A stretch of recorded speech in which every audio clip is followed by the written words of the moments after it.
செங்கடலுடைய ராஜாக்கள் பழங்குடிகள் ஹவுதிகள் அடிச்சிருக்கக்கூடிய அடியில் இஸ்ரேலுடைய பிரதமர் நெதன்யாகு போட்டிருந்த அண்ட்ராயர் முதற்கொண்டு கிழிஞ்சு போச்சு அப்படின்னு நம்ம ஸ்லேடை நடையில் சொன்னால் அது உண்மையும் கூட. அந்த அளவிற்கு சிறப்பான ஒரு சம்பவத்தை ஹவுதிகள் செஞ்சு முடிச்சிருக்காங்க. இது இஸ்ரேலுக்கு எதிராக மட்டும்தானா அப்படின்னு கேட்டால் அமெரிக்காவுக்கு எதிராகவே அவங்க பெரு வெற்றியை பெற்றிருக்கிறார்கள் அப்படிங்கிற செய்தி கிடச்சிருக்கு. அது என்ன செய்தி அப்படிங்கிறத தான் இந்த வீடியோவில் பார்க்க போகிறோம்.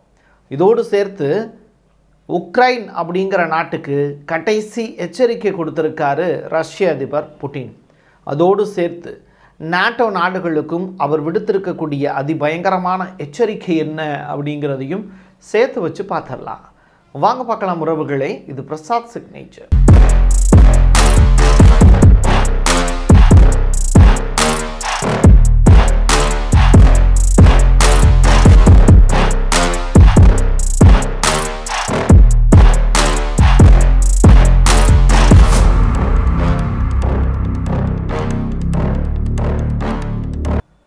இந்த ஆள் இல்லாத ட்ரோன்கள் மூலிமா இந்த 9/11 மறுபடியும் நினைவுபடுத்தக்கூடிய வகையில் ரஷ்யாவினுடைய ஒற்றை கோபுரத்தின் மீது நடத்தப்பட்டிருக்கக்கூடிய தாக்குதல். ஒற்றை கோபுரம்னா என்ன, பல அடுக்கு மாடின்னு வச்சுக்கோங்களேன்.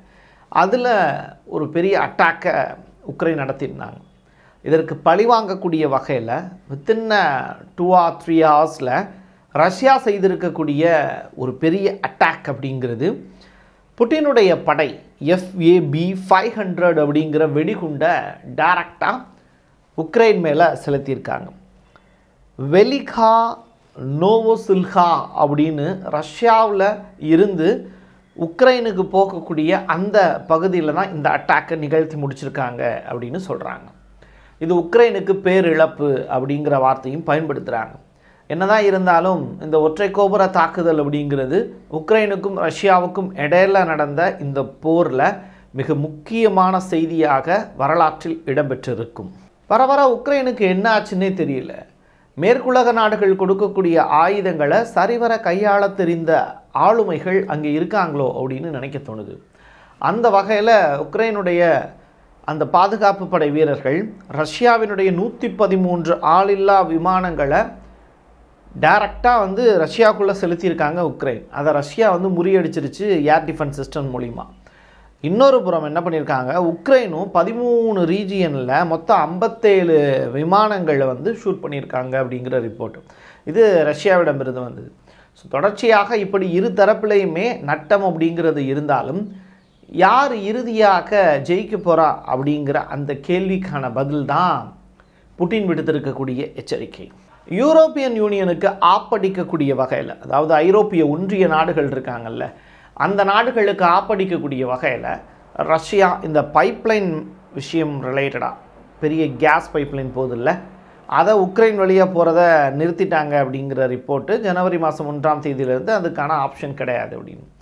ஆனால் இதற்கு மிகப்பெரிய அளவில் பின்புலத்தில் இருக்கக்கூடிய செய்தி என்னென்னா, ஐரோப்பிய நாடுகளும் சரி உக்ரைனும் சரி கேஸ் வர்றதை விரும்பத்தான் செய்கிறாங்களாம். ஆனால் புட்டின் விதித்திருக்கக்கூடிய அந்த வரி தான் இப்போ பிரச்சனை அப்படிங்கிறாங்க.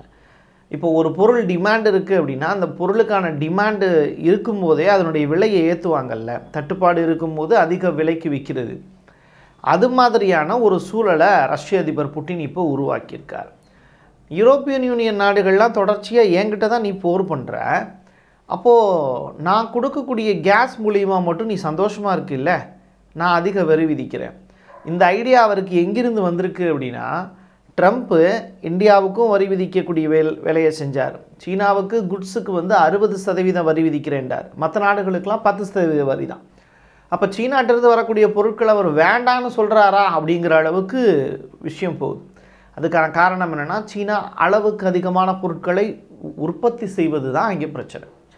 ஸோ இப்படிப்பட்ட ஒரு நிலையை புரிஞ்சுக்கிட்டு புட்டின் அடுத்த ஸ்டெப்பை நோக்கி நகர்ந்திருக்காருங்கிறத தான் இதை புரிஞ்சுக்க முடியும். ஸோ யூரோப்பியன் யூனியன் நாடுகள்லாம் இப்போது கதி கலங்கி போய் நிற்கிறாங்க. இன்னொரு புறம் ஃப்ரான்ஸ் வெகு காலமாக வெகு ஆண்டுகளாக அவங்க ஆப்பிரிக்கா மீது ஆதிக்கம் செலுத்திட்டு இருந்தாங்க. இப்போ என்னாச்சு, ஆப்பிரிக்கா மீதான அந்த அவங்களுடைய ஆதிக்கம்ங்கிறது முடிவடைஞ்சு இப்போ ஆப்பிரிக்கன் கண்ட்ரீஸில் சூடான், சவுத் ஆஃப்ரிக்கா, இந்த கண்ட்ரிஸ் எல்லாத்துலேயுமே இப்போ ரஷ்யா வந்து தன்னுடைய பட்டறையை கொண்டு போய் இங்கே வச்சுருக்காங்கங்கிறாங்க. ஸோ புட்டின் ஆப்பிரிக்கா முழுவதுமே கைப்பற்றி விட்டார். ஏசியாலையும் பிரிக்ஸுங்கிற கூட்டமைப்பு மூலிமா இந்தியா, சீனா உள்ளிட்ட நாடுகளை நட்புறவில் வச்சுருக்கார். அப்போ புட்டின் தான் இங்கே பெரிய கிங்குங்கிறத நீங்கள் புரிஞ்சுக்கணும். ஹவுதிகள் தொடர்ச்சியாக இஸ்ரேலுடைய மிக முக்கியமான நகரங்கள் மீது தாக்குதல் நடத்தினதில் ஏகப்பட்ட ப்ராப்ளம் இஸ்ரேல் சந்திச்சுக்கிட்டு இருக்காங்க. குறிப்பாக 10க்கும் மேற்பட்டோர் அங்கே காயமடைஞ்சிருக்காங்க, உயிரிழப்புகள் கூட நடந்திருக்கலாம் அப்படின்னு சொல்லப்படுது. இது எல்லாமே ஹவுதிகள் நடத்தி இருக்கக்கூடிய தாக்குதலில் இஸ்ரேலுக்கு விழுந்திருக்கக்கூடிய பேரடி. இதன் காரணமாக இஸ்ரேல் வந்து ரொம்ப நொந்து போயிருக்காங்க அப்படிங்கிறாங்க. யாருப்பா இவங்கக்கிட்ட இருந்து வரக்கூடிய ஆயுதம் மட்டும் எப்படி நம்மளை இப்படி காயப்படுத்துது, நம்முடைய அயன் டோம் சிஸ்டம் எல்லாமே ஃபெயிலியராக போய் கிடக்கே. இந்த சூழலை சரியாக புரிஞ்சுக்கிட்டு ஹவுதிகள் அடிச்சிருக்கக்கூடிய அடிங்கிறது இஸ்ரேலுக்கான மரண அடி தான். இது ஒரு புறம் இருக்க, இஸ்ரேலும் சும்மா இருக்குமா? அமெரிக்கா கொடுக்கக்கூடிய ஆயுதங்களை வச்சு ஹவுதிகள் மீது தாக்குதல் நடத்துகிறாங்க. ஹவுதிகளுக்கு ஒரு பேராபத்து என்ன அப்படின்னா, அங்கே இருக்கக்கூடிய தலைவர்கள் அடுத்த கட்ட தலைவர்களை இன்னும் உருவாக்காமல் இருக்கிறது தான் அவங்களுக்கான பிரச்சனை. அதனால் ஹவுதிகளுடைய மிக முக்கியமான தலைவர்கள் எல்லாமே அந்த நாட்டை விட்டு வேற ஒரு நாட்டுக்கு தப்பி போயிருக்காங்க அப்படின்னு சொல்கிறாங்க. ஸோ தப்பிச்சு அவங்க எந்த நாட்டுக்கு போயிருக்காங்க அப்படிங்கிற ரிப்போர்ட் வெளியாகலை. ஆனால் ஹவுதிகளுடைய தலைவர்கள் ரொம்ப சேஃபாக அந்த நாட்டை விட்டு வேறொரு நாட்டை தேடி ஓடிவிட்டார்கள் அப்படிங்கிற செய்தி ரிலீஸ் ஆகிருக்கு. பட் இது நாட் கன்ஃபார்ம், ஆத்தரைஸ்டான செய்தி கிடையாது. பட் இது செய்தி வந்து என்னுடைய கண்ணில் பட்டது. ட்விட்டர் அண்டு ஃபேஸ்புக் எல்லாத்துலேயுமே வந்து இந்த செய்திகளை பார்க்க முடிஞ்சுது. ஸோ ஹவுதிகளுடைய இந்த தலைமறைவு வாழ்க்கை அப்படிங்கிறது ரொம்ப ரொம்ப இம்பார்ட்டண்டான சுச்சுவேஷன் தான் இன்றைக்கி இருக்கிற கண்டிஷனில். ஏன்னா இஸ்ரேலுடைய அடுத்த கட்ட அடிங்கிறது ஹவுதிகளுடைய தலைவர்கள் மீது இருக்கலாம். இப்போ ஹிஸ்புல்லாவினுடைய தலைவர்கள் வரிசையாக பிளான் போட்டு அவங்கள தூக்குனாங்கல்ல, அது மாதிரியான ஒரு நிலைக்கு ஹவுதிகள் தள்ளிவிடக்கூடாது அப்படிங்கிறதுனாலையும் அவங்க சேஃப்கார்டாக இதை இருக்காங்க அப்படிங்கிறதையும் நம்ம புரிஞ்சுக்கலாம். எதிரி நம்மளை தாக்க வரும்போது எதிரி மேலே இருக்கக்கூடிய பயத்தின் காரணமாக நம்மளே துப்பாக்கியை வச்சு சுட்டுக்கக்கூடிய நிகழ்வுங்கிறது வரலாற்றில் ஏகப்பட்ட தலைவர்கள் செஞ்சுருக்காங்க. அதுக்கு பேர் தான் தற்கொலைப்படை, தன்னைத்தானே தாக்கிக் கொள்வது. அதன் மூலியமாவது எதிரிகளுக்கு பெரிய அளவில் நட்டத்தில் ஏற்படுத்த முடியுமா அப்படின்னு. ஆனால் நடந்திருக்கக்கூடிய சம்பவம் அது கூட இல்லை. ஒரு தன் சார்பு இருக்கக்கூடிய நபர்களையே தாக்கி கொண்டு அதன் மூலியமாக தனக்கே பெரிய நட்டத்தை ஏற்படுத்தி கொண்டிருக்கிறது அமெரிக்கா. அமெரிக்காவினுடைய விமானம் USS ஹேட்வி எஸ் ட்ரூமன் அப்படிங்கிற அந்த கப்பலில் FA-18 fighter jet hit by USS Gettysburg அப்படிங்கிற அந்த கப்பலில் இருக்கக்கூடிய போர் விமானத்தையே டைரெக்டாக அட்டாக் பண்ணியிருக்காங்க. அதாவது ஒரு விமானமே, ஒரு கப்பலில் இருக்கக்கூடிய விமானம் அவங்களுடைய அமெரிக்க கப்பலில் இருக்கக்கூடிய இன்னொரு போர் விமானத்தின் மீது டைரெக்டாக அட்டாக்கை நிகழ்த்தி இருக்குது. இதனால் அமெரிக்காவினுடைய அந்த குறிப்பிட்ட கப்பலுக்கு பெருத்த நட்டம் ஏற்பட்டிருக்கு அப்படிங்கிற ரிப்போர்ட் வெளியாகிருக்கு. இது எந்த இடத்துல நடந்திருக்கு அப்படின்னா, ஹவுதிகள் இருக்கக்கூடிய பகுதியிலிருந்து செங்கடலுக்கு ஒரு குறிப்பிட்ட தொலைவில் இருக்குது. ஸோ ஹவுதிகள் கொடுத்துருக்கக்கூடிய டார்ச்சர் காரணமாக அமெரிக்கா கப்பல்கள் இந்த மாதிரி ஒன்றோடு ஒன்று மோதி இருக்கலாம், இல்லை அட்டாக் மாதிரி நிகழ்த்தி இருக்கலாம். இதுதான் இங்கே சொல்லப்படக்கூடிய ஒரு செய்தி. எப்படி இருந்தாலும் நட்டம் அமெரிக்காவுக்கே. உக்ரைனுக்கு கடைசி வார்னிங் கொடுத்துருக்காரு ரஷ்ய அதிபர் புட்டின். அது என்ன மாதிரியான வார்னிங் அப்படின்னு கேட்டால், நீங்கள் எங்களுடைய ஆர்சனிக் ஆயுதத்தை பற்றி கேள்விப்பட்டிருப்பீர்கள், அதற்கான அனுபவமும் உங்களுக்கு கொடுக்கப்பட்டது. நாட்டோவில் அங்கத்தினராக இருக்கக்கூடிய 32 நாடுகள் இன்க்ளூடிங் அமெரிக்கா, உங்கள் எல்லாருடைய ஆயுதங்களையும் கொண்டு வந்து ரஷ்யாவினுடைய எல்லையில் நிப்பாட்டுங்க. நான் ஒரே ஒரு ஆர்சனிக் ஆயுதத்தை மட்டும் பயன்படுத்துகிறேன். உன்னுடைய ஏர் டிஃபென்ஸ் சிஸ்டத்தை வச்சு, 32 நாடுடைய ஏர் டிஃபென்ஸ் சிஸ்டத்தை வச்சு என்னுடைய ஆர்சனிக் அப்படிங்கிற அந்த ஏவுகணையை தடுத்து நிறுத்திப்பாடுறா அப்படின்னு சத்தமாக எச்சரிக்கை விடுத்திருக்கார். இதை தடுத்து நிறுத்துவதற்கான ஆயுதம் அப்படிங்கிறது உங்கள் யாருக்கிட்டையுமே கிடையாது, நீ என்கிட்ட சரணடைஞ்சே ஆகணுங்கிறது தான் உக்ரைனுடைய தலைவராக வாழக்கூடிய அமெரிக்காவுக்கும் அவர் கொடுத்துருக்கக்கூடிய மிகப்பெரிய எச்சரிக்கை. இதை தைரியமாக சவாலோடு எதிர்கொள்வார்களா அந்த நாடுகள் அப்படின்னு கேட்டால், ஆண்மையற்றவர்களுக்கு அப்படிப்பட்ட தைரியம் அப்படிங்கிறது எப்படி வரும் அப்படிங்கிற கேள்வியோடு முடிச்சுக்கலாம். ஜெர்மனியில் ஒரு கிறிஸ்மஸ் கொண்டாட்டத்தில் ஈடுபடணும் அப்படின்னு நினச்சிக்கிட்டு இருந்த அந்த மக்களுக்கு பேரிடியாக வந்தது ஒரு காரு. அந்த காரு வந்து தாறுமாறாக போய் சவுதியினுடைய டாக்டர் ஏற்படுத்தி இருக்கக்கூடிய தாக்குதல்னால அது கண்ணா பின்னாடி ஓடிடுச்சு.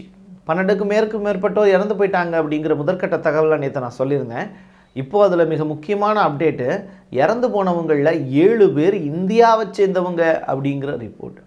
இது சதி செயலோ அப்படிங்கிற ஒரு பெருத்த கேள்விகளுக்கு இடையில் பயணப்பட வேண்டிய தேவை இருக்குது. இன்னொரு புறம் இத்தனை இந்தியர்கள் கொலை செய்யப்பட்டிருக்கிறார்கள். இப்படிப்பட்ட நேரத்தில் மோடியினுடைய வெளிநாட்டு பயணம் எங்கே அவர் இருக்காருங்கிற தேடுதலும் இப்போ அதிகமான பேரால் தேடப்பட்டுக்கிட்டு இருக்கு. ஸோ அவர் இப்போது குவைத்தில் இருக்கார். குவைத்தினுடைய மன்னர்கள், அங்கே இருக்கக்கூடிய ஆட்சியாளர்கள் மோடிக்கு ராமாயணத்தையும் மகாபாரதத்தையும் அரபு மொழியில் மொழிபெயர்த்து அதில் அவருடைய கையொப்பத்தை கேட்டு வாங்கி மகிழ்ச்சி அடைந்திருக்கிறார்கள். குவைத்தில் ஒட்டுமொத்த இந்தியர்கள் முன்னாடி அவர் பேசக்கூடிய விஷயம் அப்படிங்கிறது, நீங்கள் இந்தியாவினுடைய மனித வளம்ங்கிறது அடுத்து குவைத்தினுடைய பெரு வளர்ச்சிக்கு மிக முக்கிய பங்கு வகிக்கும்னு இந்திய இளைஞர்களை பார்த்து, அங்கே இருக்கக்கூடிய மக்களை பார்த்து அவர் பாராட்டியிருக்கிறார். இதுவும் ரொம்ப இம்பார்ட்டண்டான செய்தி தான். ஹமாஸ் இப்போது புதிதாக வீடியோ ஒன்று வெளியிட்டாங்க. அந்த வீடியோவில் யாரெல்லாம் இருக்கான்னா, முன்னாள் இப்போ இல்லை அவங்க முன்னாள் தலைவர்கள். யாரோட தலைவர்கள்? ஹமாஸினுடைய தலைவர் கனியே, யக்யா சின்வா, இந்த மாதிரியான நபர்கள் எல்லாமே ஆயுத கிடங்க பார்வையிடுவது மாதிரியான வீடியோக்களை இப்போ ஹமாஸ் வெளியிட்டிருக்காங்க. மீண்டும் புத்துயிர்ப்போடு ஹமாஸ் களமிறங்குகிறதா அப்படிங்கிற கேள்வி இருக்குது. இப்படிப்பட்ட சூழ்நிலையில் நேற்று ஒரு நாளில் மட்டும் இஸ்ரேலுடைய IDF வீரர்கள் 5 பேர் இறந்து போயிருக்காங்க ஹமாஸ் நடத்தி இருக்கக்கூடிய தாக்குதலில் அப்படின்னு சொல்கிறாங்க. 45,000 பெருசா 5 பேர் பெருசா அப்படின்னு கேட்டால் 45,000 தான் பெருசு. அத்தனை பேர் இழந்துட்டாங்க. இருந்தாலும் இவங்க நடத்தக்கூடிய இந்த போர் அப்படிங்கிறது தியாகத்துக்கான போராக பார்க்கப்படுது. அதனால் அந்த 5 உயிர்களை எடுத்ததே அவர்களுக்கான பெரிய வெற்றி அப்படிங்கிற மாதிரி ஹமாஸ் வந்து வீடியோக்கள்லாம் வெளியிட்டு நாங்கள் ஜெயித்து கொண்டு இருக்கிறோங்கிற வார்த்தையையும் பதிவு செஞ்சுருக்காங்க. இது ஒரு அப்பாவித்தனமான ஒரு வார்த்தையாக இருந்தாலும் அக்டோபர் 7க்கு பிறகு அவங்க மறுபடியும் புத்துயிர்ப்பு பெற்றுக்கொண்டு இருக்கிறார்களோ அப்படிங்கிற அச்சத்தை மேற்குலக நாடுகளுக்கு அவங்க கொடுக்குறாங்க. கமினி அவர்கள் மிக முக்கியமான ஸ்டேட்மெண்ட்டை கொடுத்துருக்காங்க. இப்போ ஈரானில் வந்து ஹிஜாப் பிரச்சனை அப்படிங்கிறது பெரிய அளவில் பேசுபொருளாக மாறி இருக்கு. அந்த ஈரானுடைய குறிப்பிட்ட பாடகி சிறை தண்டனை அப்படிங்கிற விஷயம், இன்னொரு பொண்ணு வந்து காணாமல் போன விஷயம், இது எல்லாமே பேசுபொருளாக மாறி இருக்கு. இப்படிப்பட்ட நிலையில் கமினி அவர்கள், ஈரானுடைய உச்சபட்ச தலைவர், தன்னுடைய எக்ஸ் தளத்தில் பெண்கள் வந்து பூ போன்றவர்கள் அப்படிங்கிற வார்த்தையை பதிவு செஞ்சுருக்கார். ஸோ இது ரொம்ப இம்பார்ட்டண்டான ஒரு ஸ்டேட்மெண்ட். ஈரான் பெண்களை எப்படி மதிக்கிறது அப்படிங்கிறத கமினி அவர்களுடைய ஸ்டேட்மெண்ட் மூலிமா நாளைய தலைமுறையினர் புரிந்து கொள்வதற்கான வாய்ப்பு இருக்குது. இன்னொரு புறம் டெக்னாலஜியை வச்சு மேற்குலக நாடுகள் எப்படி வந்து தன்னுடைய இளைஞர்களுக்கு பாடம் நடத்தி கொண்டு இருக்கிறது அப்படிங்கிறதையும் செய்தியாக படிக்க முடிஞ்சது. இத்தாலியினுடைய பிரதமர் மெலோனி அவர்களும் அமெரிக்காவினுடைய அறிவிக்கப்படாத அதிபராக வலம் வரக்கூடிய எலான் மஸ்க் அவர்களும் முத்தமிடக்கூடிய காட்சிகள் அப்படிங்கிறது அதிகமான அளவில் சோஷியல் மீடியாவில் பகிரப்படுது. இது நாகரிகமா அப்படிங்கிற கேள்விகளும் கேட்கப்படுது. ஆனால் உண்மையிலேயே அப்படி நடக்கலை. அது ஒரு AI ஜென்ரேஷன். இப்போது ஆர்டிஃபிஷியல் இன்டெலிஜென்ஸ் மூலியமாக ஒரு வீடியோவை அவங்களே உருவாக்கி அதை சந்தையில் வந்து வெளியிட்டிருக்காங்க. இதுவும் வந்து வன்மத்தின் அடையாளம் தான். ஒரு குறிப்பிட்ட நபருடைய உருவத்தை அவங்களுடைய அனுமதியே இல்லாமல் வேறொரு தவறான நிகழ்வுகளுக்கு பயன்படுத்துவது அப்படிங்கிறது மேற்கத்திய நாகரிகம் அப்படிங்கிற மாதிரி கொண்டு போய் நிப்பாட்டிட்டாங்க. அதற்கு ஈரான் வந்து உடல் முழுக்க ஆடைகளை பொருத்தி கொண்டு ஒய்யாரமாக நீ நடைபோடலாமே அப்படின்னு சொல்லக்கூடிய தத்துவம் எவ்வளவோ மேல் போலையே அப்படின்னு தான் நினைக்க தோணுது. என் கையெழுத்து என் மக்களுக்கானது உறவுகளே. மீண்டும் ஒரு நல்ல பதிவில் சந்திக்கலாம். நன்றி, வணக்கம்.